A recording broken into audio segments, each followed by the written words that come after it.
한국은 은혜를 모르는 나라입니다. 트럼프 대통령의 폭탄 발언에 세계가 발칵 뒤집혔습니다. 동맹국들을 마구잡이로 공격하며 바닥친 지지율을 다시 끌어올리려던 트럼프. 백악관 참모진들은 한국을 단두대에 세우기 위해 데이터를 수집하기 시작했죠. 그러나 진짜 데이터를 마주한 순간 미국의 모든 계획은 산산조각 났습니다. 한국이 없으면 미국은 48시간 내로 붕괴된다. 백악관 참모진의 충격적인 결론에 트럼프는 패닉에 빠졌고 거듭되는 검증에도 똑같은 답이 나오자 결국 한국의 고개를 숙였죠. 도대체 무슨 일이 벌어진 걸까요? 오만하던 미국이 한국에 무릎 꿇은 이유. 지금 시작합니다. 이틀 전 미국 대통령이 전 세계 생중계 카메라 앞에서 대한민국을 향해 피만 빠는 적자 동맹이라고 내뱉었습니다. CNN, MSNBC, 폭스뉴스 할 것 없이 모든 채널이 그 장면을 반복 재생했어요. 서울 외교부는 즉각 항의 성명을 냈고 도쿄와 베이징은 웃음을 감추지 못했죠. 70년 혈맹의 심장에 자기 나라 대통령이 도끼를 꽂아버린 겁니다. 그런데 정작 충격적인 일은 그 다음에 벌어졌습니다. 불과 사흘 만에 그 대통령이 같은 브리핑룸에 다시 서서 대한민국에 공식 사과를 했어요. 도대체 그 사이에 무슨 일이 있었을까요? 백악관 지하 상황실에서 벌어진 48시간의 전쟁을 아는 사람은 많지 않습니다. 저도 그 전쟁이 시작되기 전까지는 몰랐어요. 솔직히 말하면 저 역시 한국을 짐이라고 생각했던 사람이니까요. 저는 제임스 켈러헨, NSC 아시아 담당 선임 보좌관입니다. 그 전에는 CIA 아시아 지부에서 22년을 현장에서 뛰었어요. 아시아의 모든 뒷골목과 밀실을 기어다닌 경력이 저의 유일한 자산이었죠. 그런 제가 그날 밤 백악관 지하에서 무릎이 꺾일 뻔했습니다. 방탄 철문이 닫히는 소리가 관 뚜껑 닫히는 것처럼 들렸거든요. 워싱턴 시간 밤 9시 웨스트윙 지하 1층 상황실에 긴급 소집령이 떨어졌을 때 저는 북한 도발이나 중국 군사 행동을 예상했습니다. 복도를 걸으며 머릿속으로 시나리오를 3가지나 짰어요. 전부 틀렸습니다. 방탄 철문이 밀봉되고 전파가 끊긴 그 밀실 안에서 저를 기다리고 있던 건 안보 위기가 아니었어요. 벽면 멀티스크린의 대통령의 망건이 음소거 상태로 반복 재생되고 있었습니다. 입만 벙긋거리는 대통령의 얼굴이 유령처럼 떠 있었죠. 참나무 테이블 주위로 14개의 가죽 의자가 빼곡했고 에스프레소 향이 감돌았지만 아무도 커피잔에 손을 대지 않았어요. 분위기가 장례식장보다 무거웠습니다. 그제야 깨달았어요. 이건 안보회의가 아니라 대통령의 입을 수습하기 위한 밀실 작전이었다는 걸요. 수석 전략관 마커스 손이 붉은색 폴더를 테이블 위로 집어던졌습니다. 셔츠 소매를 걷어붙인 거구가 저를 내려다보며 한마디를 뱉었어요. 서명해. 지금 당장. 폴더가 참나무 위를 미끄러져 제 손등에 부딪혔습니다. 펼쳤어요. 첫 장에 박힌 제목을 보는 순간 위장이 뒤틀렸습니다. 한국 무임승차 증명보고서 70년 동맹의 심장에 가격표를 붙여 도축하겠다는 문서였어요. 대통령의 만건이 먼저 터졌고 이제 그 만건을 위대한 성고안으로 포장할 영수증이 필요했던 겁니다. 48시간, 여론의 십자포화를 막기 전에 이 가짜 장부를 완성해야 한다는 타임리밋이 방 안의 공기를 짓눌렀어요. 마커스 손이 제 어깨에 손을 얹었습니다. 악수가 아니었어요. 짓누르는 거였죠. CIA 출신 아시아통, 22년 경력의 제임스 켈러헨. 자네 이름이 들어가야 이 보고서에 권위가 선다. 더러운 칼자루를 강제로 쥐어주는 손이었습니다. 아시아를 가장 잘 아는 사람이 아시아 동맹의 가치를 부정했다. 그 한 줄이면 세상은 납득할 테니까요. 제22년이 도축장의 도장으로 전락하는 순간이었어요. 손의 손가락이 어깨뼈를 파고드는 게 느껴졌습니다. 이자가 원하는 건 제 서명이 아니라 제 영혼이었어요. 그때 백악관 예상관리국장 줄리안 헤이스가 기다렸다는 듯 자리에서 일어났습니다. 구겨짐 하나 없는 맞춤 정장, 1분 1초 단위로 주가를 확인하는 애플워치 에르메스 에디션, 입꼬리만 살짝 올리는 그 인공적인 미소를 지으며 스크린에 화려한 엑셀표를 띄웠어요. 감정은 빼고 숫자만 봅시다. 헤이스의 목소리는 월가 프레젠테이션 톤 그대로였습니다. 한국 분담금 23억, 미군 유지비 50억, 매년 29억 달러 적자입니다. 숫자가 스크린을 채울 때마다 방 안의 고개들이 끄덕였어요. 깔끔한 인포그래픽은 사람을 멍하게 만드는 힘이 있었습니다. 마치 최면이었어요. 저조차 순간 빨려들 뻔했습니다. 하지만 22년간 조작된 정보와 진짜 정보를 구분해온 제 본능이 목덜미를 잡아챘어요. 뭔가 빠져 있었습니다. 저 엑셀표에서 냄새가 났어요. 정보관의 코를 속일 수 없는 날것의 조작 냄새가요. 어디서 나는 건지 아직 짚어내지 못했지만 22년에 초기 경고등을 올리고 있었습니다. 저는 방 안에서 가장 높은 서열을 찾았습니다. 국가안보보좌관 데이비드 블랙우드, 전 미 태평양 함대 사령관, 해군 사성 장군 출신의 백발거구가 상석에 앉아 있었어요. 이 사람이라면 이 광기를 멈춰 세울 수 있었습니다. 태평양의 파도를 갈라온 제독이라면 동맹의 무게를 누구보다 잘 알 테니까요. 블랙우드의 눈을 봤습니다. 그리고 실망했어요. 반쯤 감긴 눈, 권력의 서슬 앞에서 고개를 떨군 늙은 사자의 눈이었습니다. 퇴임을 코앞에 둔 사람의 계산이 보였어요. 마커스 손과 엮여서 좋을 게 하나도 없다는 계산이요. 이 방에서 제 편은 아무도 없었습니다. 헤이스가 노트북을 접으며 자리에서 일어났습니다. 자선 사업은 끝났습니다. 켈러헨 보좌관, 내일 아침 9시까지 초안 정리해서 올리세요. 퇴장하는 뒷모습이 느긋했어요. 이미 이긴 게임이라는 확신이 등짝에서 풍겼습니다. 마커스 손도 블랙베리를 두드리며 문 쪽으로 걸어갔죠. 돌아서며 한마디를 더 던졌습니다. 방향은 이미 정해졌소. 내일 아침 9시까지. 저 더러운 적자장부에 자네의 그 잘난 22년짜리 권위를 예쁘게 찍어오도록. 등 뒤에서 철문이 열리고 닫히는 소리가 들렸습니다. 하나, 둘, 의자들이 비워졌어요. 발자국 소리가 멀어질 때마다 밀실의 공기가 한 겹씩 무거워졌습니다. 저는 홀로 남겨졌습니다. 참나무 테이블 위에 붉은색 폴더가 덩그러니 놓여 있었어요. 스크린에서는 여전히 대통령의 입이 소리 없이 벙긋거리고 있었습니다. 코트 주머니 속에서 아버지의 지포 라이터를 꺼냈어요. 장진호 전투에서 발가락과 전우를 잃고 돌아온 아버지. 그 전쟁이 남긴 트라우마에 짓눌려 알코올 속에서 생을 마감한 사람이었습니다. 이 라이터만이 아버지가 제게 남긴 전부였어요. 칼카그. 불꽃이 밀실을 잠깐 밝혔습니다. 저는 한국을 짐이라고 생각했어요. 아버지가 그 얼어붙은 전장에서 피를 흘려가며 지켜준 나라를 저는 미국이 적선한 짐덩어리로 여겨왔습니다. 그런 제가 지금 그 나라의 값어치를 조작된 숫자로 깎아내리라는 명령 앞에 서 있었어요. 이상했습니다. 한국을 경멸해온 저였는데 이 조작극 앞에서는 다른 감정이 올라왔어요. 숫자를 위조해서 동맹의 심장을 찌르는 이 무식하고 범죄적인 짓거리가 정보관으로서의 자존심을 건드린 겁니다. 가짜 데이터에 진짜 권위를 입히라는 명령, 22년간 진짜와 가짜를 구분하며 살아온 제가 가짜의 공범이 되라는 명령이었어요. 라이터를 다시 찰칵 닫았습니다. 붉은 폴더를 응시했어요. 헤이스의 엑셀표에서 맡았던 그 냄새가 다시 코끝을 스쳤습니다. 뭔가 숨겨져 있었어요. 아직 서명하지 않았습니다. 자정이 넘었습니다. 상황실에서 나온 저는 제 사무실로 향했어요. 불을 켜지 않았습니다. 워싱턴의 야경이 창문 너머로 희미하게 스며들었지만 그 빛마저 차가웠어요. 책상 위에 붉은색 폴더를 내려놓고 의자에 몸을 묻었습니다. 코트 주머니에서 아버지의 지포 라이터를 꺼냈어요. 칼카그. 불꽃이 어둠 속에서 흔들렸습니다. 반대편 손에는 아버지의 군번줄이 들려 있었어요. 장진호의 얼음바람 속에서 전우의 시신을 업고 걸었던 사람의 번호가 새겨진 쇠조각이었습니다. 라이터와 군번줄. 아버지가 제게 남긴 전부였어요. 그리고 책상 위에는 조작된 장부. 아버지가 피를 흘려 지킨 나라의 값어치를 깎아내리라는 명령서가 놓여 있었습니다. 군번줄의 차가운 금속이 손바닥에 자국을 남겼어요. 이걸 쥔 채로 저 서류에 도장을 찍을 수는 없었습니다. 그렇다고 거부할 명분이 있었느냐? 솔직히 없었어요. 저 역시 한국을 짐이라고 여겨온 사람이니까요. 다만 한 가지, 정보관의 코가 잡아낸 그 냄새가 문제였습니다. 헤이스의 엑셀표에서 맡았던 조작의 냄새요. 그게 뭔지 밝혀내기 전에는 서명할 수도 거부할 수도 없었어요. 보안 단말기를 열었습니다. 암호화 통신망에 접속해서 한 사람에게 연락을 걸었어요. 다니엘 히긴스, CIA 동아시아 분석실 소속 정보관이었습니다. 제가 직접 스카우트한 후배였어요. 햇빛을 거의 보지 못해 창백한 피부에 헝클어진 머리, 두꺼운 안경, 하루 종일 지하 벙커 데이터베이스에 처박혀 사는 전형적인 정보 덕후였죠. 평소에는 상부지시에 고분고분한 소심한 성격이었지만 데이터에 관해서만큼은 광적인 순수주의자였습니다. 신호음이 3번 울린 뒤 히긴스의 잠에 취한 목소리가 들렸어요. 저는 단도직입적으로 말했습니다. 헤이스의 엑셀표 백데이터 전체 로그를 빼내야 한다.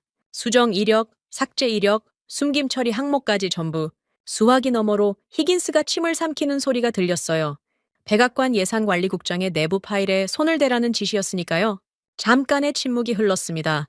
히긴스가 물었어요. 선배, 이거 걸리면 둘 다 끝장인 거 아시죠? 알고 있었습니다. 하지만 가짜 숫자에 진짜 권위를 입히는 것보다는 나았어요. 무조건 빼내. 아침 9시 전까지. 통신이 끊겼습니다. 라이터를 찰칵 닫고 어둠 속에서 눈을 감았어요. 9시간. 히긴스가 해내든 못 해내든 아침이 오면 저는 저 붉은 폴더 앞에 다시 서야 했습니다. 9시가 됐습니다. 상황실 방탄 철문이 다시 열렸어요. 어젯밤과 같은 참나무 테이블, 같은 가죽 의자, 같은 에스프레소 향. 달라진 건 마커스 손의 표정이었습니다. 시가를 입에 꼬나물고 상성 옆에 비스듬히 기대 앉은 거구가 여유만만했어요. 이미 이긴 싸움이라는 확신이 온몸에서 풍겼습니다. 손이 제 쪽으로 손을 내밀었어요. 두꺼운 손바닥이 위를 향하고 있었습니다. 서명된 보고서 내놔. 거만한 목소리였어요. 마치 식당에서 메뉴판을 달라는 것처럼 자연스러웠습니다. 저는 그 손을 봤어요. 그리고 품에서 폴더를 꺼냈습니다. 손의 눈이 반짝였어요. 폴더를 테이블 위에 내려놓았습니다. 손이 집어들고 펼쳤어요. 그리고 얼굴이 굳었습니다. 폴더 안은 비어 있었거든요. 서명도 없고 초안도 없었습니다. 빈 종이 한 장이 손의 두꺼운 손가락 사이에서 덜렁거렸어요. 이게 무슨 짓이야? 손의 목소리가 한 옥타브 내려갔습니다. 저는 일어섰어요. 의자가 뒤로 밀리며 바닥에 긁히는 소리가 났습니다. 서명 못합니다. 방 안이 얼어붙었어요. 예상국장 헤이스가 코웃음을 쳤습니다. 겁먹은 건가? 아니면 영웅놀이를 하고 싶은 건가? 저는 헤이스를 정면으로 봤어요. 국장님의 엑셀표 말입니다. 한국 분담금 23억, 미군 유지비 52억, 적자 29억. 깔끔하더군요. 너무 깔끔해서 문제였습니다. 헤이스의 인공적인 미소가 살짝 흔들렸어요. 하지만 금방 되돌렸습니다. 월가에서 잔뼈가 굵은 사람답게 포커페이스는 1급이었죠. 숫자는 거짓말을 안 합니다. 켈러햄 보좌관. 저는 고개를 저었어요. 숫자는 거짓말을 안 하지만 숫자를 다루는 사람은 합니다. 국장님의 29억 달러 적자는 조작된 장난감 돈입니다. 마커스 손이 테이블을 주먹으로 내리쳤어요. 커피잔이 달그락거렸습니다. 항명하겠다는 거냐? 거구가 자리에서 벌떡 일어나며 상황실 벽면의 비상 인터폰에 손을 뻗었어요. 경호원을 부르겠다는 폼이었습니다. 저를 물리적으로 끌어내겠다는 뜻이었죠. 하지만 저는 흔들리지 않았어요. 22년간 정보판에서 살아남은 사람은 으름장과 진짜 위협을 구분할 줄 압니다. 손의 손이 인터폰 위에서 머뭇거렸어요. 아직 누르지 못했습니다. 그 순간에 제가 끼어들었어요. 29억 달러 적자. 이 숫자의 치명적인 오류가 뭔지 아십니까? 저는 손이 아니라 방 안의 나머지 참석자들을 향해 말했습니다. 이 싸움의 심판은 저 두 사람이 아니라 테이블에 앉은 12명의 수뇌부였으니까요. 동맹의 가치를 눈앞의 영수증 금액으로만 환산하는 순간 우리는 회계사가 되는 겁니다. 안보 전문가가 아니라요. 한국이 매년 내는 돈이 23억이냐 52억이냐. 이건 문제의 본질이 아닙니다. 이 보고서의 프레임 자체가 틀렸어요. 헤이스의 눈이 가늘어졌습니다. 처음으로 불안한 기색이 스쳤어요. 숫자 자체가 아니라 숫자를 담는 틀을 공격당하면 아무리 화려한 엑셀표도 의미를 잃으니까요. 그때 방 안에 다른 목소리가 끼어들었습니다. 그의 말을 끝까지 듣는 게 백악관 상황실의 규칙입니다. NSC 중국 담당 보좌관 에블린 린이었어요. 아시아계 미국인 특유의 차분한 억양이 손의 고함을 정면으로 잘라냈습니다. 손이 얼굴을 돌렸어요. 에블린 린은 손의 살기 어린 눈빛을 정면으로 받아내며 미동도 하지 않았습니다. 전 국방부 워게임센터 수석 출신다웠어요. 전쟁 시뮬레이션을 수백 번 돌려본 사람은 현실의 으름장 정도에는 눈 하나 깜짝하지 않는 법이죠. 에블린 린이 자리에서 일어나며 스크린의 보조 화면을 켰습니다. 지도가 떴어요. 태평양 전역을 덮는 붉은색 세력권 표시가 중국 해안에서부터 퍼져나가고 있었습니다. 중국의 해양 팽창 속도를 아십니까? 지난 3년간 남중국해에 인공섬 7개를 추가 건설했습니다. 그 사이 미국이 한국을 적자 동맹이라고 때리고 있으면 베이징에서 박수를 칠 겁니다. 헤이스의 좁은 엑셀 시야가 대륙 규모의 지도 앞에서 초라해 보였어요. 숫자만 들여다보던 눈으로는 저 붉은색이 뜻하는 바를 읽어낼 수 없었을 겁니다. 저는 에블린 린이 벌려놓은 판 위에 마지막 한마디를 올렸습니다. 이 보고서가 나가면 한국만 망신당하는 게 아닙니다. 당신들의 무식함이 미국의 목을 조르게 될 겁니다. 손도 아닌, 헤이스도 아닌, 방 안의 12명을 향한 말이었어요. 저는 한국을 옹호하려는 게 아니었습니다. 이 조작극의 끝에 미국이 치를 대가가 보였기 때문이었어요. 동맹을 달러로 도축한 나라가 태평양에서 홀로 설 수 있겠습니까? 그건 안보 전문가가 아니라 초등학생도 답할 수 있는 질문이었죠. 마커스 손의 주먹이 테이블 위에서 부르르 떨렸습니다. 하지만 에블린 린의 지도와 제 팩트 사이에 낀 손은 인터폰 버튼을 끝내 누르지 못했어요. 헤이스는 노트북 화면을 멍하니 들여다보고 있었습니다. 자신의 29억 달러 적자가 처음으로 허약해 보인다는 걸 느끼고 있었을 거예요. 프레임이 바뀌기 시작했습니다.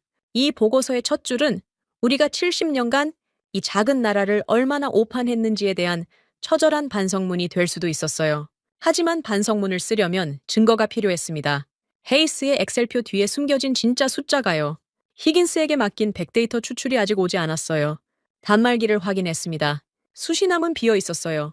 시간이 없었습니다. 헤이스가 콧방귀를 뀌었습니다. 의자 등바디에 몸을 기대며 애플워치를 한번 들여다본 뒤 느긋하게 입을 열었어요. 반성문이라. 켈러헨 보좌관, 감동적인 연설이었습니다. 그런데 증거는요. 입꼬리가 다시 올라갔어요. 그 인공적인 미소가 저를 향하고 있었습니다.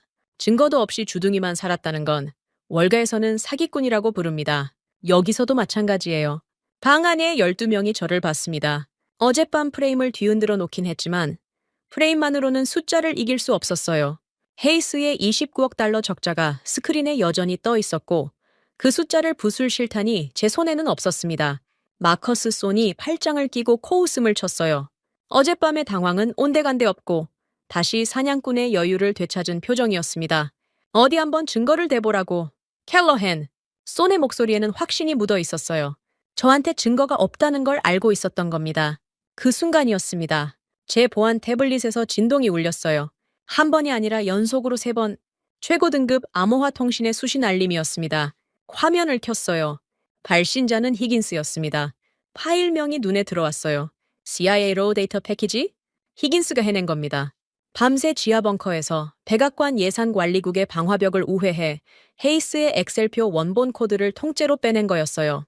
그 소심한 후배가 해고와 징역을 각오하고 이걸 보내왔다는 사실에 목구멍 안쪽이 뜨거워졌습니다.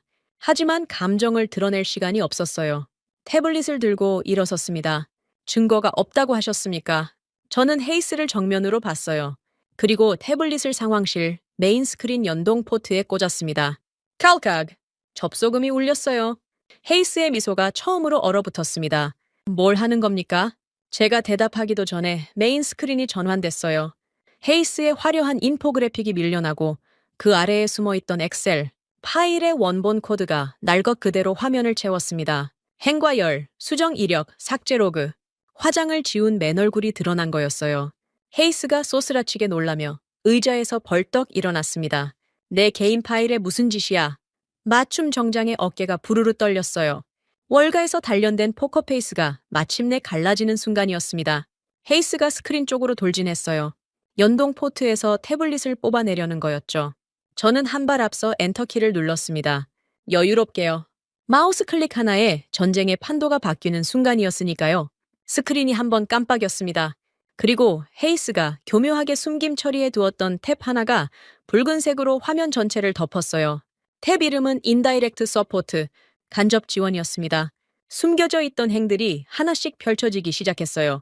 기지부지 무상 제공, 건설비 분담, 카투사 인건비, 군수 물류 지원, 환경 정화 비용, 항목들이 폭포수처럼 스크롤되며 쏟아져 내렸습니다. 숫자들이 줄줄이 붉은색으로 전멸했어요. 방 안에 12명이 고개를 들어 스크린을 올려다봤습니다. 아무도 입을 열지 못했어요. 스크롤이 멈추자 화면 하단에 합계가 박혔습니다. 19억 달러. 한국이 매년 미군을 위해 묵묵히 지불해온 영수증에 찍히지 않는 돈이었어요. 저는 방안을 천천히 둘러봤습니다. 23억 달러 분담금에 19억 달러 간접 지원, 합치면 42억 달러입니다. 목소리를 높이지 않았어요. 숫자가 충분히 크게 소리치고 있었으니까요. 미군 유지비 52억에서 42억을 빼면 미국의 실질 부담은 10억 달러에 불과합니다. 헤이스의 29억 달러 적자가 10억 달러로 쪼그라드는 순간이었어요. 아니, 쪼그라든 게 아니었습니다. 헤이스의 29억 달러 자체가 처음부터 존재하지 않았던 겁니다. 단순한 계산 실수가 아니었어요. 한국이 내는 19억 달러를 몰라서 누락한 게 아니라 알면서도 회계기준 미달이라는 핑계를 붙여 통째로 숨김 처리해버린 범죄적 조작이었습니다. 숨김 탭의 수정 이력에 헤이스의 아이디가 선명하게 찍혀 있었어요. 3주 전 새벽 2시에 직접 손을 댄 기록이었습니다. 상황실이 술렁였습니다. 재무부 측 보좌관 한 명이 안경을 고쳤으며 스크린을 뚫어지게 들여다봤어요. 국방부 측 참석자가 옆 사람에게 뭔가를 속삭였습니다. 공기가 돌아가고 있었어요. 저는 스크린을 가리키며 한마디를 더 박았습니다. 국장님이 고의로 지워버린 19억 달러 덕분에 지금 이 순간에도 미 제7함대가 화장실 물을 공짜로 내리고 있습니다. 한국 납세자의 돈으로요. 누군가 헛웃음을 흘렸어요. 비웃음이 아니었습니다. 허탈함이었죠. 마커스 손이 시가를 입에서 뗐습니다. 살벌한 눈으로 헤이스를 째려봤어요. 손의 시선은 명확한 메시지를 담고 있었습니다. 네가 완벽하다고 했잖아? 이게 뭐냐? 헤이스의 입에 땀이 맺혔어요. 애플워치 너머로 보이는 손목이 미세하게 떨리고 있었습니다. 그건 회계 기준에 안 맞아서 말이 흘렀어요. 문장이 완성되지 못하고 중간에서 부러졌습니다. 월가의 퀀트 수석이 말더듬이로 전락하는데 엔터키 한 번이면 충분했던 겁니다. 헤이스가 자신의 노트북 화면을 내려다봤어요. 거기엔 자기가 만든 화려한 인포그래픽이 그대로 떠 있었습니다. 29억 달러 적자. 1시간 전까지만 해도 이 숫자는 완벽한 무기였어요. 지금은 자기 주인의 목을 겨누는 부메랑이 되어 있었습니다. 저는 헤이스에게서 시선을 거뒀어요. 더 밟을 필요가 없었습니다. 숫자가 이미 밟아놓았으니까요. 대신 방 안의 나머지 참석자들을 천천히 둘러봤습니다. 재무부, 국방부, 국무부에서 온 사람들의 얼굴에 같은 표정이 떠 있었어요. 충격과 분노의 중간 어딘가였습니다. 충격은 19억 달러라는 숫자 때문이었고 분노는 그 숫자를 자신들의 눈앞에서 감춘 헤이스를 향한 것이었죠. 이 방에 앉은 사람들은 바보가 아니었습니다. 조작된 장부에 자기 이름이 올라가면 어떤 일이 벌어지는지 아는 사람들이었어요. 분위기가 갈라지고 있었습니다. 하지만 끝이 아니었어요. 19억 달러는 시작일 뿐이었습니다. 히긴스가 보내온 패키지에는 더 깊은 층이 있었어요. 제가 아직 열지 않은 파일이 하나 더 남아 있었습니다. 그건 간접 지원 따위와는 차원이 다른 숫자였어요. 펜타곤이 최고 기밀로 분류해 놓은 한국 기지의 진짜 전략적 가치를 달러로 환산한 보고서였습니다. 태블릿 화면 구석에서 그 파일명이 깜빡이고 있었어요. 아직은 때가 아니었습니다. 손이 쓰러지기 전에 이 카드를 꺼내면 안 됐어요. 헤이스의 조작을 까발린 것은 방어전이었습니다. 진짜 공격은 그 다음이었어요. 태블릿을 조용히 코트 안주머니에 넣었습니다. 스크린에는 여전히 19억 달러의 붉은 숫자들이 전멸하고 있었어요. 이 숫자들이 방 안의 공기를 충분히 데워놓을 때까지 저는 기다리기로 했습니다. 코너에 몰린 건 헤이스만이 아니었습니다. 마커스 손의 얼굴이 시뻘겋게 달아올라 있었어요. 자기가 기획한 쇼의 주연 배우가 무대 위에서 대사를 까먹고 서 있는 꼴이었으니까요. 손이 의자에서 벌떡 일어나며 테이블을 한 바퀴 돌았습니다. 그리고 저를 정면으로 마주보며 입을 열었어요. 숫자 장난치지 마, 켈러헨. 19억이 됐든 42억이 됐든 미군이 한국 땅에서 피를 흘리는 건 팩트잖아. 목소리가 방안을 눌렀습니다. 쏘는 논리가 밀리면 감정으로 치고 들어오는 사람이었어요. 안보도 동맹도 피도 쏜에게는 전부 도구였습니다. 다음 달 중간선거에서 보수층을 자극할 카드로 쓸 수 있느냐 없느냐, 그게 쏜의 유일한 기준이었죠. 피라는 단어를 꺼내든 건 이 방에 앉은 군 출신 참석자들의 감정을 건드리려는 계산이었어요. 실제로 국방부 측 참석자 2명이 불편한 표정으로 시선을 내렸습니다. 파이, 그 한 글자는 숫자보다 무거웠어요. 헤이스가 재빨리 기회를 잡았습니다. 땀을 닦으며 간신히 체면을 추스른 뒤 스크린에 새로운 슬라이드를 띄웠어요. 유럽 동맹국들을 보시죠. 독일, 프랑스, 영국, 이 나라들이 훨씬 양심적입니다. 화제를 돌리려는 시도였어요. 자기 엑셀표의 조작이 드러난 마당에 비교 대상을 바꿔서 흐름을 되돌리겠다는 수였죠. 얕았습니다. 하지만 방 안의 몇몇은 고개를 돌려 슬라이드를 봤어요.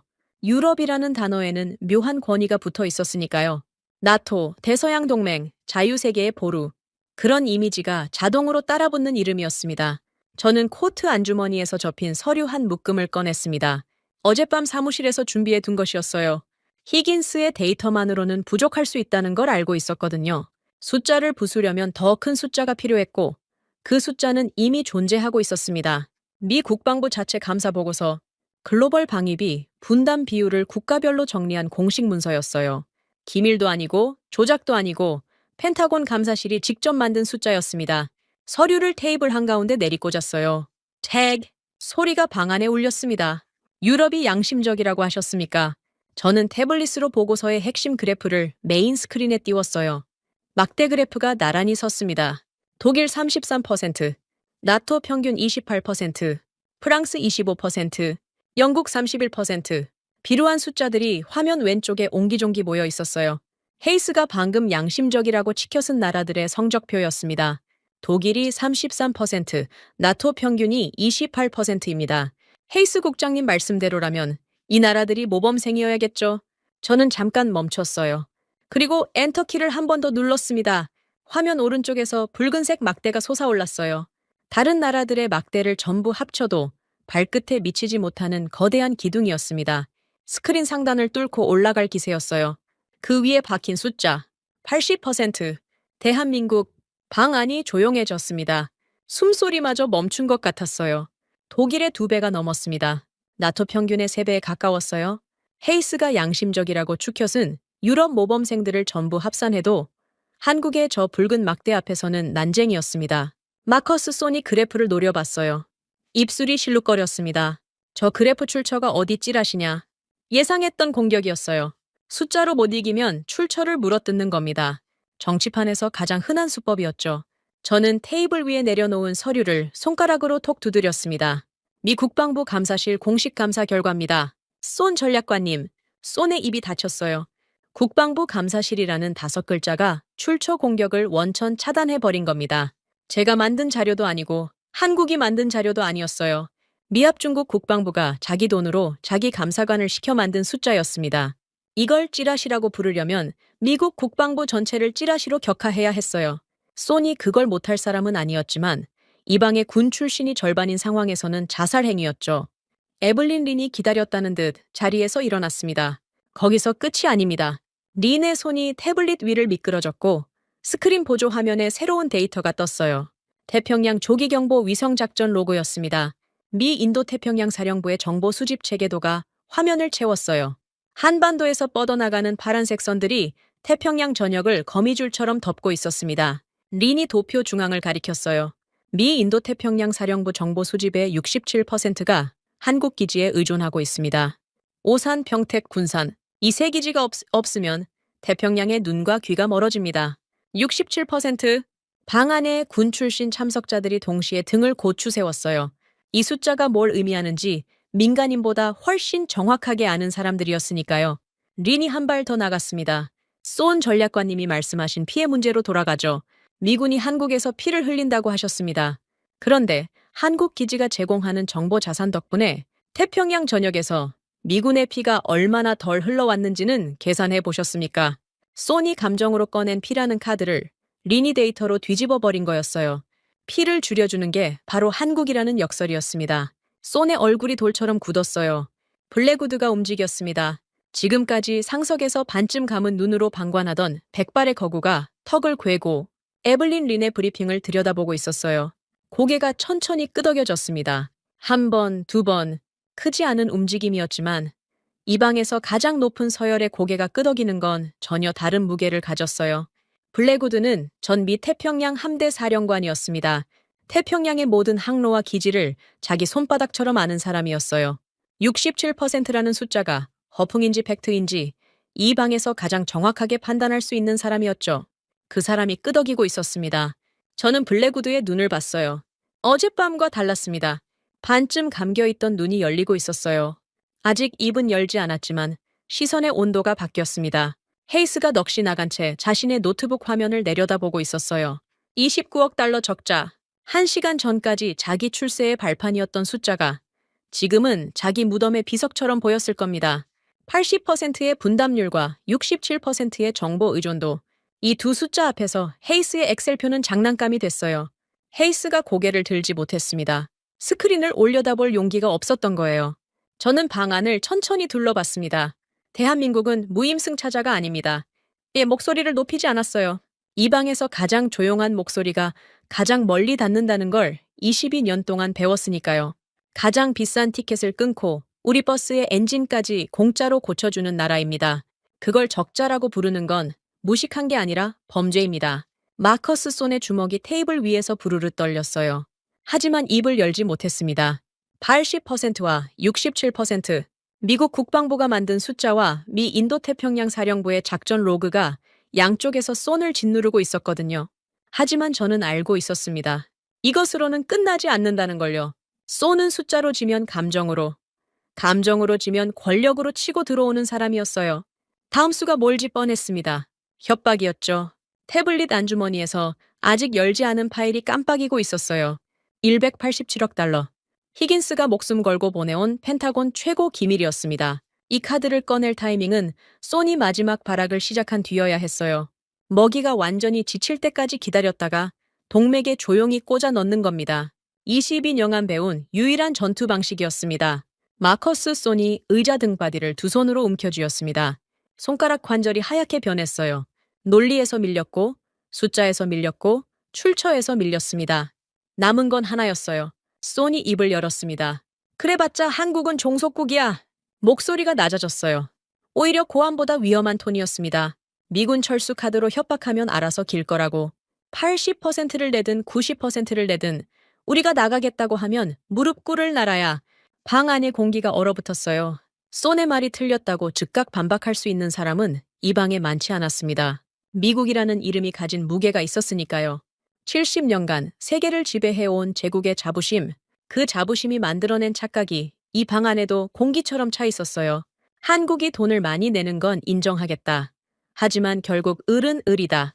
소의 논리는 그거였습니다. 험악한 논리였지만 이 방에 앉은 절반은 속으로 고개를 끄덕이고 있었을 거예요.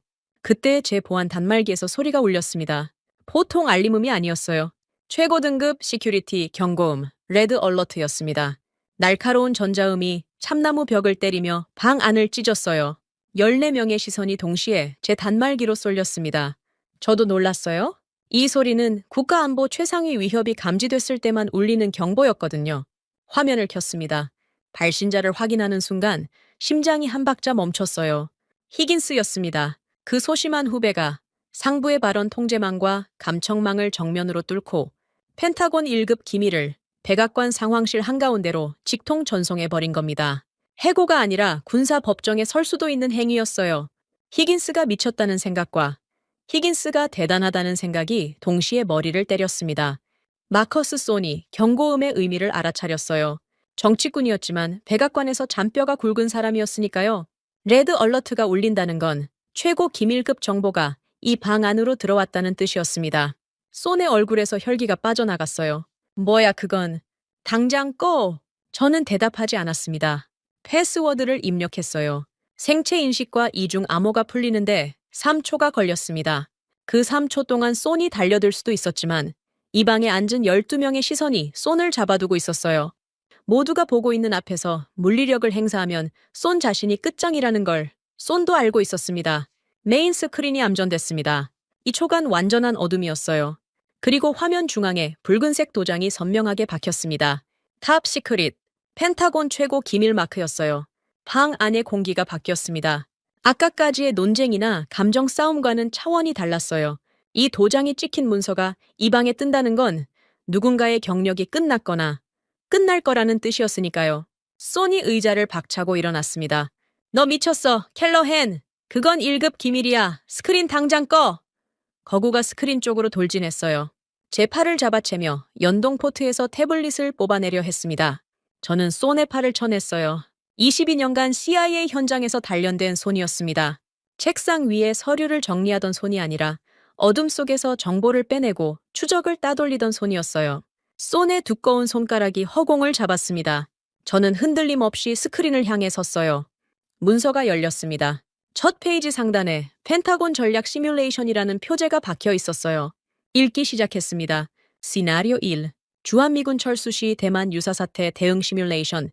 목소리를 높이지 않았어요. 이 문서는 소리를 지를 필요가 없었습니다. 글자 하나하나가 이미 비명이었으니까요. 오산 공군기지 부재 시 전략 폭격기의 대만. 해협 도달 시간이 현행 4시간에서 17시간으로 지연됩니다. 방 안이 얼어붙었어요. 17시간. 군 출신 참석자들의 표정이 일그러졌습니다.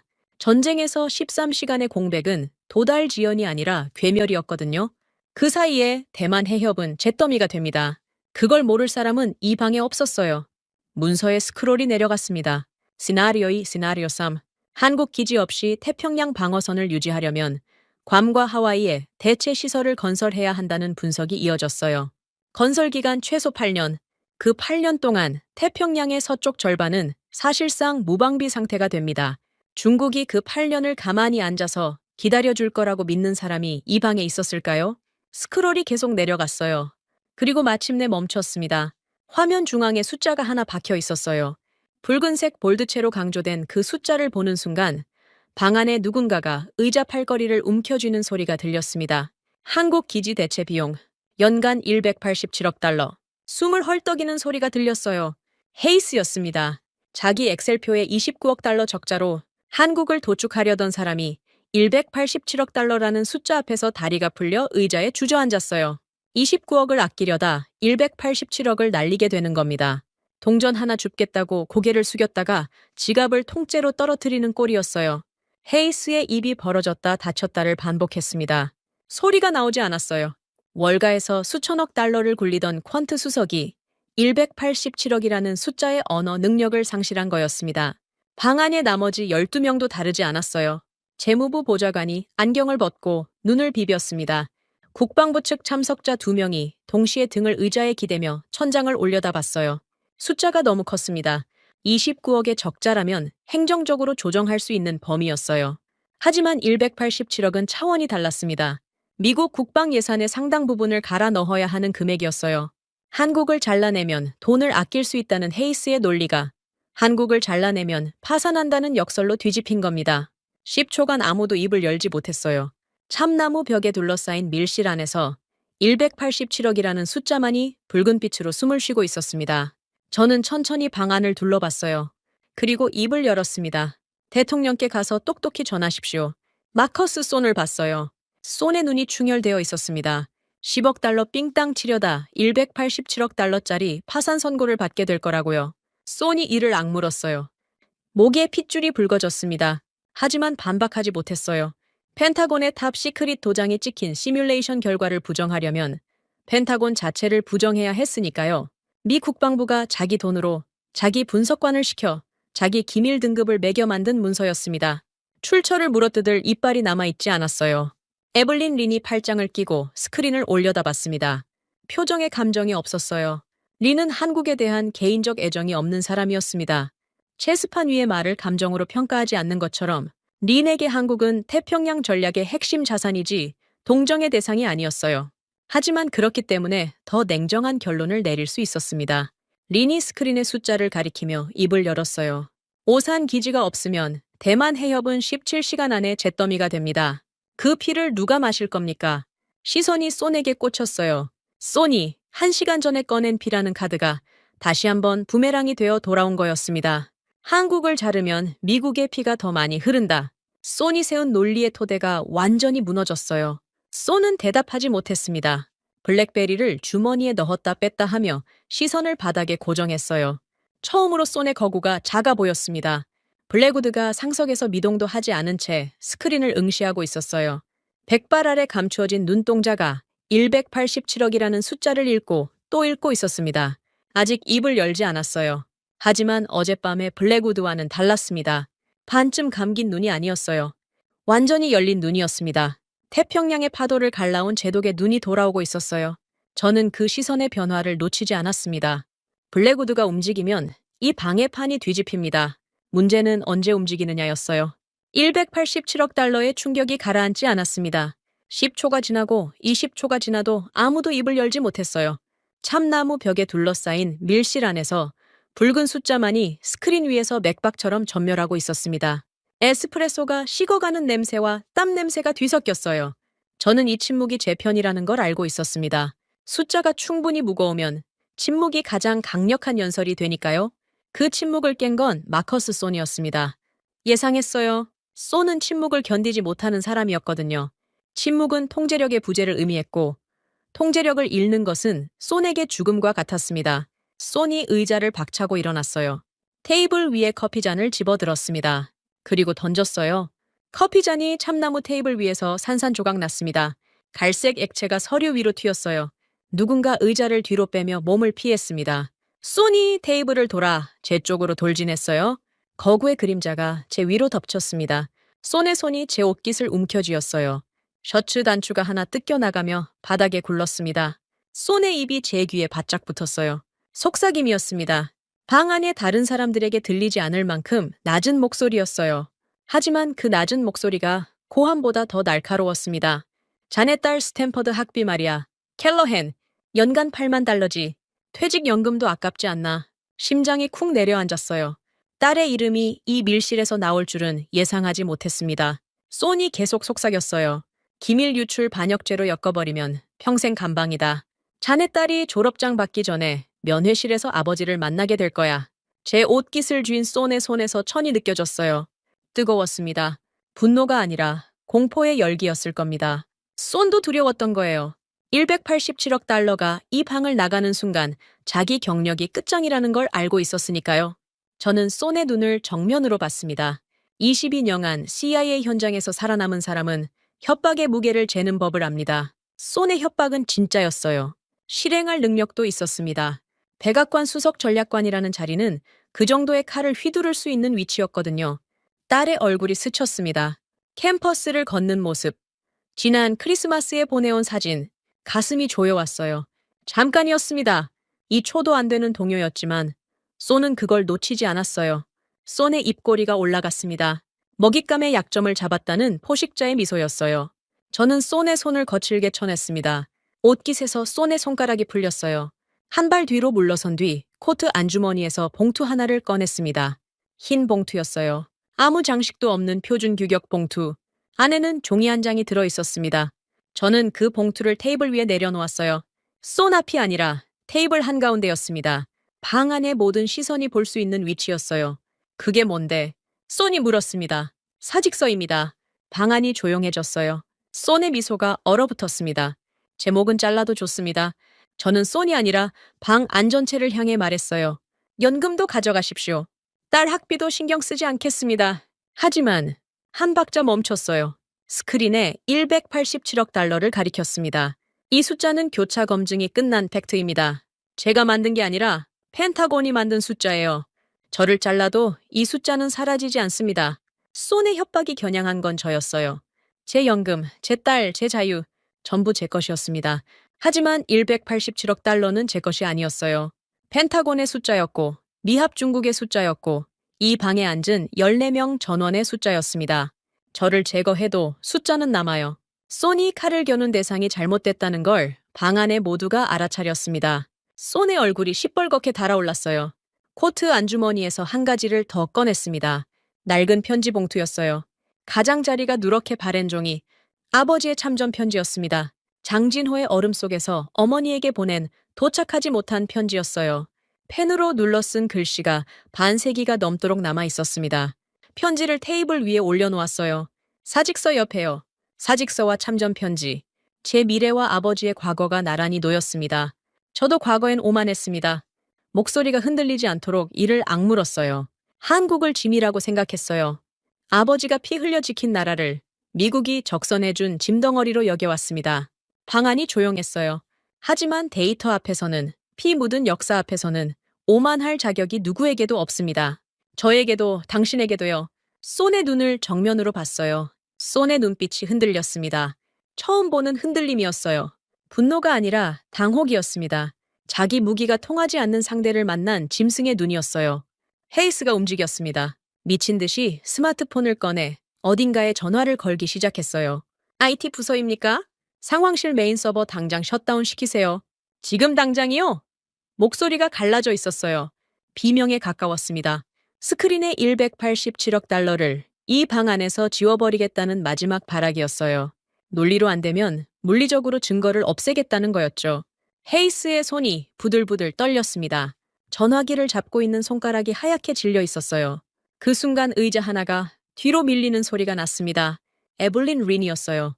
린이 자리에서 일어나 스크린 콘솔 앞으로 걸어갔습니다. 말없이 콘솔 앞에 섰어요. 팔짱을 꼈습니다. IT 부서에서 원격으로 서버를 셧다운하려면 상황실 콘솔을 경유해야 했어요. 린이 그 앞을 막아선 겁니다. 물리적으로요? 헤이스가 전화기를 든 채 린을 봤어요. 리키시오 린 보좌관. 린은 미동도 하지 않았습니다.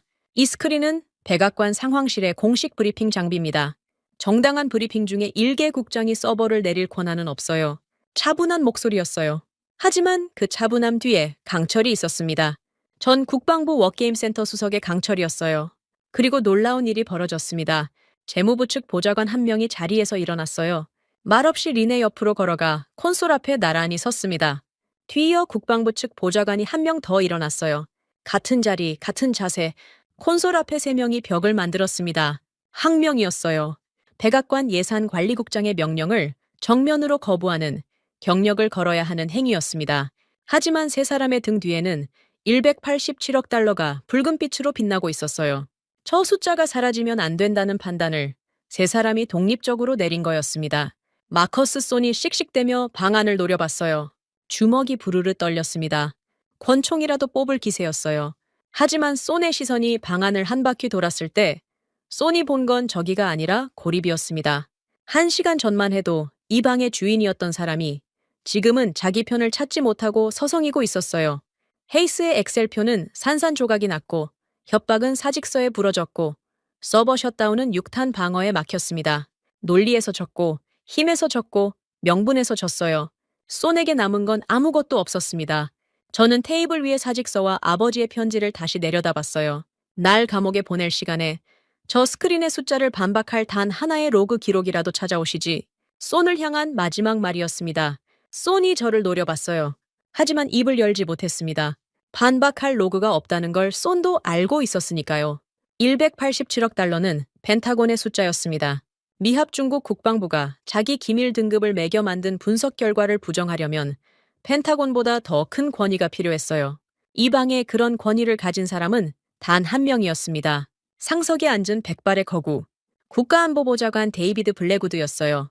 블랙우드는 여전히 입을 열지 않고 있었습니다. 하지만 팔짱을 풀었어요. 2 손이 테이블 위에 놓여 있었습니다. 그 손이 어디로 향하느냐에 따라 이 방의 운명이 결정될 거였어요. 블랙우드의 손이 테이블 위에 놓여 있었습니다. 주름진 손등 위로 핏줄이 굵게 솟아 있었어요. 태평양의 함교에서 쌍안경을 쥐던 손이었습니다. 사성 장군의 별을 달고 항공모함 위에서 작전 명령을 내리던 손이었어요. 그 손이 지금 참나무 테이블 위에서 미세하게 떨리고 있었습니다. 방 안에 14명 전원이 그 손을 보고 있었어요. 블랙우드가 어느 쪽으로 서느냐, 그것만이 남은 문제였습니다. 마커스 손이 먼저 움직였어요. 벼랑 끝에 몰린 짐승의 본능이었습니다. 손이 벽면의 비상 인터폰을 향해 걸어갔어요. 비밀 경호국 무장 요원을 부르겠다는 거였습니다. 이 방에서 논리로 안 되고 협박으로 안 되고 서버 셧다운으로 안 됐으니 마지막 남은 카드는 물리력이었어요.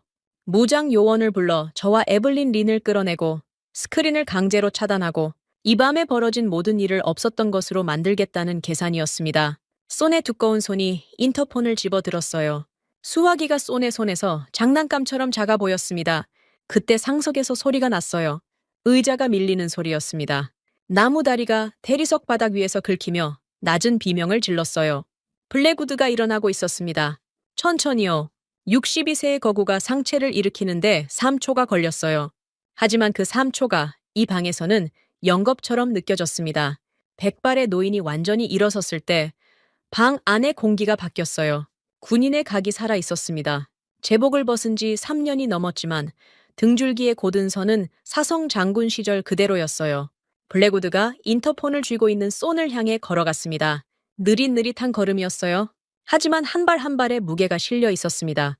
함교 위를 걷던 제독의 걸음이었어요. 손이 인터폰 버튼에 손가락을 올렸습니다. 누르기 직전이었어요.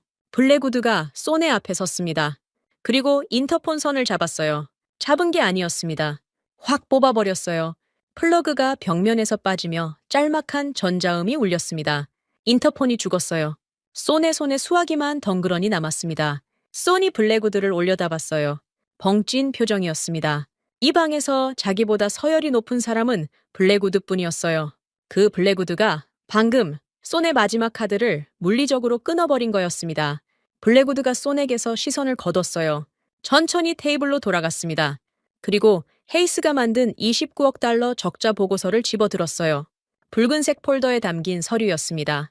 어젯밤 소니 제 앞에 집어던졌던 바로 그 문서였어요. 방 안의 모든 시선이 블랙우드의 손으로 집중됐습니다. 블랙우드가 보고서를 들어 올렸어요. 눈높이까지 올렸습니다. 한 장 한 장 넘기며 훑어봤어요. 표정이 없었습니다. 읽는 건지 확인하는 건지 알 수 없었어요. 마지막 페이지를 넘겼습니다. 그리고 양손으로 보고서를 잡았어요. 트라이! 종이가 찢어지는 소리가 밀실을 가득 채웠습니다. 블랙우드가 보고서를 한가운데서 두 동강 냈어요. 다시 한번, 네, 조각이 됐습니다. 다시 한번 종이 조각들이 허공에 날렸어요. 하얀 파편이 참나무 테이블 위에, 가죽 의자 위에, 깨진 커피잔 옆에 눈처럼 흩어졌습니다. 29억 달러 적자, 한국 무임승차 증명보고서. 그 문서가 종이 조각이 되어 밀실 바닥에 쌓였어요. 마커스 손의 입이 벌어졌습니다. 보좌관님, 무슨 짓입니까? 목소리가 갈라졌어요. 고함이 아니라 비명에 가까웠습니다. 자기가 만든 대본이, 자기가 설계한 쇼가 자기 윗사람의 손에서 찢겨나가는 광경을 보고 있었으니까요. 블랙우드가 대답하지 않았어요. 대신 테이블 반대편으로 걸어갔습니다. 제가 올린 보고서가 있는 쪽이었어요. 187억 달러의 진실이 담긴 문서. 히긴스가 목숨 걸고 보내온 펜타곤 기밀과 국방부 감사 자료가 합쳐진 보고서였습니다. 블랙우드가 그 보고서를 집어들었어요. 그리고 테이블 한가운데에 탁 내려놓았습니다. 소리가 참나무를 울렸어요. 찢어진 종이 조각 위에 새 보고서가 군림하듯 놓였습니다. 블랙우드가 마커스 손을 향해 몸을 돌렸어요. 처음으로 입을 열었습니다. 대통령의 눈과 귀를 가리는 내 놈이야말로 진짜 반역자다. 목소리가 낮았어요. 고함이 아니었습니다. 하지만 그 낮은 목소리가 상황실 전체를 짓눌렀어요. 사성 장군의 사자후였습니다. 태평양 함대를 지휘하던 제독이 갑판 위에서 내리는 명령의 톤이었어요. 조용하지만 절대적인 권위가 실린 목소리였습니다. 마커스 손의 거구가 한 발 뒤로 물러났어요. 인터폰 수화기가 손의 손에서 미끄러져 바닥에 떨어졌습니다. 딸깍! 플라스틱이 대리석 위에서 구르는 소리가 유일한 반응이었어요. 블랙우드가 안주머니에서 만년필을 꺼냈습니다.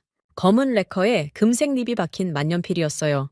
사성 장군 진급 때 해군 참모총장에게 받은 것이라고 들은 적이 있었습니다. 블랙우드가 테이블 위에 보고서를 펼쳤어요. 첫 장, 서명란이 비어 있었습니다. 만년필 뚜껑을 열었어요. 금색 립이 조명 아래에서 번쩍였습니다. 블랙우드가 허리를 숙이고 서명란에 펜을 대었어요. 로버트 블랙우드. 굵직한 필체가 하얀 종이 위에 새겨졌습니다. 획 하나하나에 힘이 실려 있었어요. 태평양을 누빈 제독의 이름이 진실의 보고서 첫 장에 가장 먼저 박혔습니다. 헤이스가 의자에서 벌떡 일어났어요. 오줌을 지릴 듯한 표정이었습니다. 자기 엑셀 노트북을 황급히 덮어버리며 양옆을 살폈어요. 탈출구를 찾는 눈이었습니다. 하지만 방탄철문은 닫혀 있었어요. 이 밀실에서 도망칠 곳은 없었습니다. 마커스 손이 마지막 발악을 했어요. 대통령이 널 자를 거다, 블랙우드. 목소리가 찢어졌습니다. 손에게 남은 마지막 무기는 대통령이라는 이름뿐이었어요. 하지만 그 이름도 지금은 힘을 잃고 있었습니다. 벽면 스크린에서 입만 벙긋거리는 대통령의 유령 같은 영상이 여전히 반복 재생되고 있었거든요. 피만 빠는 적자동맹. 그 만건을 내뱉은 대통령의 이름에 얼마나 남은 권위가 있었겠습니까? 블랙우드가 전혀 흔들리지 않았어요. 만년필을 내려놓지 않은 채 손을 정면으로 봤습니다. 책임은 바다를 누볐던 내가 진다. 한마디였어요. 짧았습니다. 하지만 그 한마디에 실린 무게는 이 방에서 오간 모든 말을 합친 것보다 무거웠어요. 블랙우드는 퇴임을 코앞에 둔 사람이었습니다. 잃을 게 있었어요.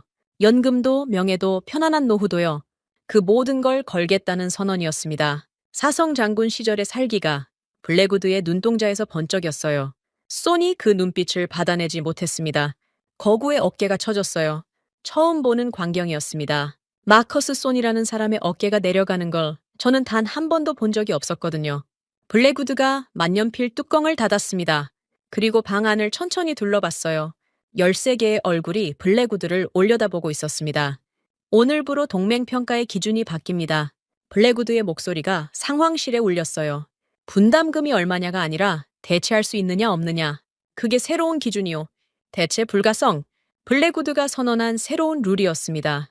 29억 달러의 적자 프레임이 아니라 187억 달러의 대체 불가성이 동맹의 가치를 결정한다는 선언이었어요. 70년간 백악관이 한국을 바라보던 렌즈가 이 순간 깨졌습니다. 일방적인 안보 수혜국이라는 오만한 프레임이 산산조각 났어요. 그 자리에 미국을 지키는 가장 거대한 방패라는 새로운 프레임이 세워졌습니다. 마커스 손이 아무 말도 하지 못했어요. 서류 가방을 집어들었습니다. 블랙베리를 주머니에 쑤셔 넣었어요. 테이블 위에 흩어진 종이 조각들 사이를 걸어 문 쪽으로 향했습니다. 등이 굽어 있었어요. 1시간 전만 해도 이 방의 주인이었던 남자의 뒷모습이었습니다. 시가를 꼬나물고 어깨를 펴고 서명을 강요하던 거구가 지금은 서류 가방 하나를 겨우 들고 쫓겨나듯 걸어가고 있었어요. 방탄 철문이 열렸습니다. 손이 빠져나갔어요. 철문이 다시 닫혔습니다. 콩! 그 소리가 마커스 손이라는 이름에 찍힌 마침표였어요. 아무도 손을 부르지 않았습니다. 아무도 손을 만류하지 않았어요. 방 안의 공기가 한결 가벼워졌습니다. 저는 아버지의 편지를 테이블에서 집어들었어요. 종이 조각들 사이에 놓여있던 누런 봉투, 장진호의 얼음 속에서 쓰인 글씨가 희미하게 비쳤습니다. 블랙우드가 상석으로 돌아가며 저를 봤어요. 늙은 사자의 눈이 아니었습니다. 제독의 눈이었어요. 올리시우! 블랙우드가 말했습니다. 서명된 보고서를 가리키며요. 이 보고서는 대한민국이 아니라 무지몽매했던 우리 자신을 구원할 마지막 동아줄이오. 저는 고개를 끄덕였어요. 말이 나오지 않았습니다. 스크린에서 대통령의 입이 여전히 소리 없이 벙긋거리고 있었어요. 피만 빠는 적자 동맹. 그 만건이 이제 부메랑이 되어 돌아갈 차례였습니다. 블랙우드의 서명이 마르기도 전에 의자가 밀리는 소리가 났습니다. 에블린 린이었어요. 콘솔 앞을 지키고 서 있던 린이 스크린 쪽에서 돌아서더니 테이블로 걸어왔습니다. 망설임이 없었어요. 한 발 한 발이 정확했습니다. 워게임 센터에서 수백 번의 시뮬레이션을 돌리며 최적의 타이밍을 계산하던 사람의 걸음이었어요. 린이 보고서 앞에 섰습니다. 블랙우드의 만년필을 집어들었어요. 뚜껑을 열고 서명란 두 번째 줄에 이름을 새겼습니다. 에블린 린. 획이 가늘고 단정했어요. 감정이 실리지 않은 글씨였습니다. 린에게 이 서명은 한국을 위한 행위가 아니었어요. 태평양 체스판의 퀸을 지키기 위한 전략적 판단이었습니다. 그래서 오히려 더 무거웠어요. 감정이 아닌 논리로 내린 결론이니까요. 린이 만년필을 테이블 위에 내려놓았습니다. 뚜껑을 열어둔 채로요? 의도적이었어요. 다음 사람이 쓰라는 뜻이었습니다. 3초간 정적이 흘렀어요. 그리고 국방부 측 보좌관이 자리에서 일어났습니다. 아까 콘솔 앞에서 링과 나란히 섰던 사람이었어요. 묵묵히 걸어와 만년필을 집어 들었습니다. 서명했어요. 내려놓았습니다. 뒤이어 재무부 측 보좌관이 일어났어요. 같은 동작이었습니다. 걸어오고 서명하고 내려놓고 네 번째, 다섯 번째. 의자가 밀리는 소리가 연쇄적으로 울렸어요. 도미노였습니다.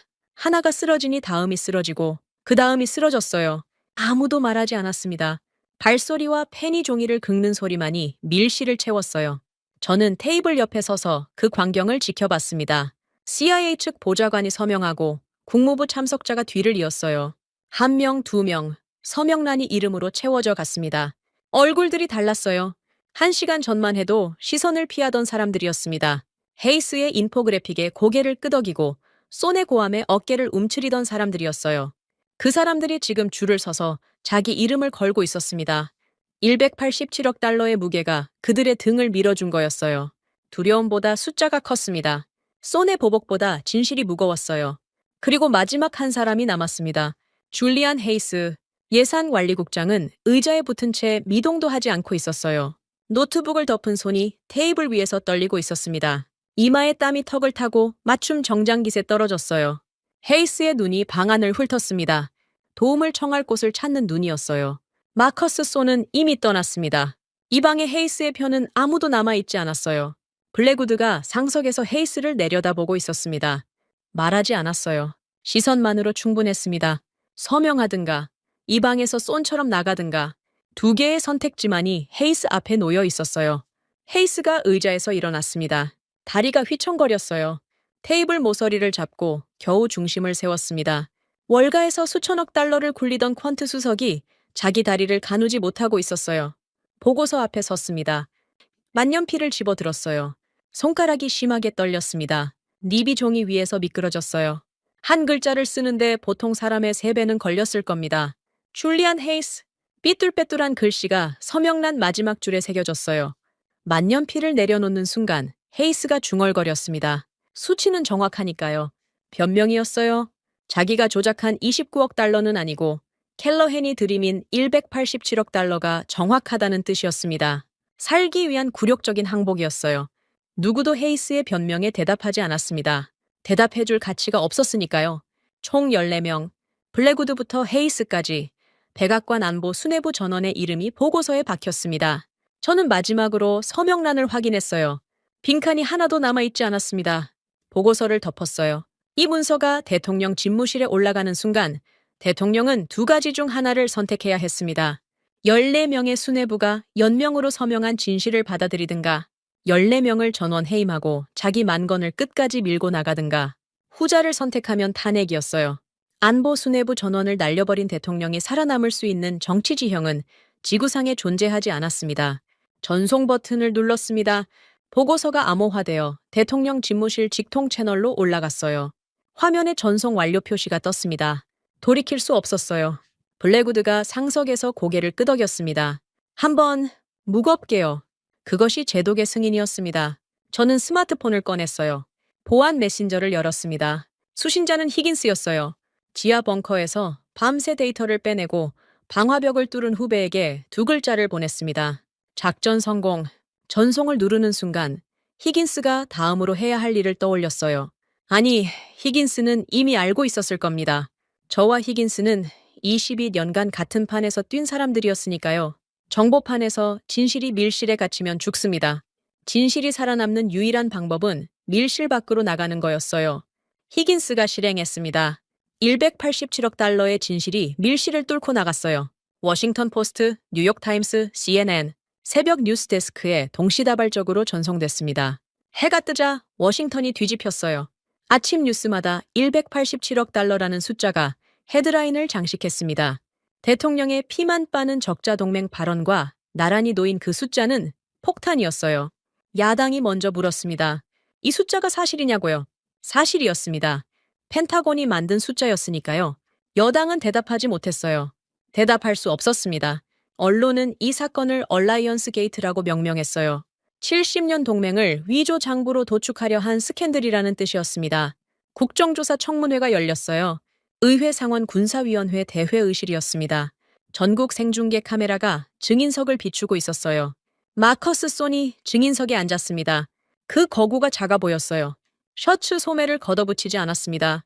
양손이 테이블 위에 가지런히 놓여 있었어요. 블랙베리는 보이지 않았습니다. 의원들의 질문이 쏟아졌어요. 대통령의 만건을 누가 기획했느냐? 한국 무임승차 보고서의 작성을 누가 지시했느냐? 소니 입을 열 때마다 변명이 흘러나왔지만 카메라 앞에서 변명은 자백과 같았어요. 헤이스도 같은 자리에 앉았습니다. 애플워치 에르메스 에디션은 손목에 없었어요. 29억 달러 적자의 산출 근거를 대라는 질문에 헤이스는 대답하지 못했습니다. 간접 지원 탭을 왜 숨겼느냐는 질문에 입술만 달싹거렸어요. 파면이었습니다. 둘 다요? 전국이 지켜보는 카메라 앞에서 개망신을 당하고 자리에서 쫓겨났어요. 며칠 뒤였습니다.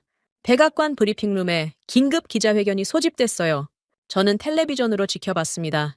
사무실 창밖으로 워싱턴의 오후 햇살이 비치고 있었어요. 브리핑룸 단상에 미국 대통령이 올라섰습니다. 바로 그 단상이었어요. 며칠 전 한국은 피만 빠는 적자 동맹이라는 만건을 내뱉었던 그 자리였습니다. 같은 조명, 같은 마이크, 같은 성조기 배경, 달라진 건 대통령의 얼굴이었어요. 탄핵 압박에 짓눌린 사람의 얼굴이었습니다. 대통령이 입을 열었어요.